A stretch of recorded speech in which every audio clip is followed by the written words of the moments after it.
दिल्ली सरकार ने अपने नई राज्य जलवायु परिवर्तन कार्य योजना SAPCC का मसौदा अंतिम मंजूरी के लिए केंद्रीय पर्यावरण मंत्रालय को सौंप दिया है। इस संबंध में जानकारी रखने वाले अधिकारियों ने मंगलवार को ये बात बताई।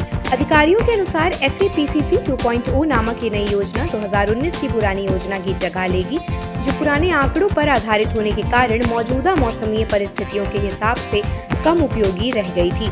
एक वरिष्ठ अधिकारी ने बताया कि पिछले 1 साल में कई बैठकों के बाद इस नई योजना को तैयार किया गया और अब इसे मंजूरी के लिए भेज दिया गया है।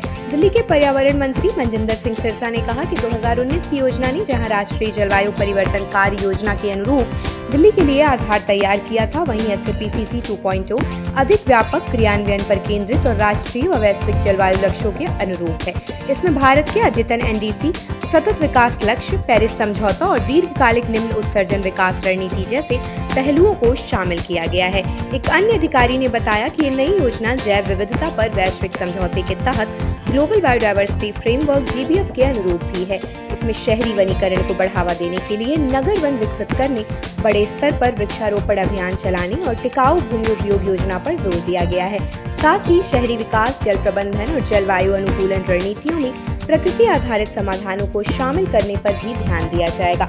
दिल्ली की इस योजना को अपडेट करने की घोषणा सबसे पहले 2024 में आम आदमी पार्टी सरकार ने की थी। उस समय के पर्यावरण मंत्री गोपाल राय ने कहा था कि मौजूदा योजना में 2011 तक के ही आंकड़े शामिल हैं, जिससे हाल के मौसमी बदलावों का आकलन नहीं हो पा रहा था। पिछले साल सितंबर में मनजिंदर सिंह सिरसा ने एक समीक्षा बैठक कर अधिकारियों को इस योजना को जल्द पूरा करने के निर्देश दिए थे। अब ये योजना तैयार होकर अंतिम मंजूरी के लिए भेज दी गई है। आप देख रहे हैं सौगंध टीवी, सौगंध वतन की।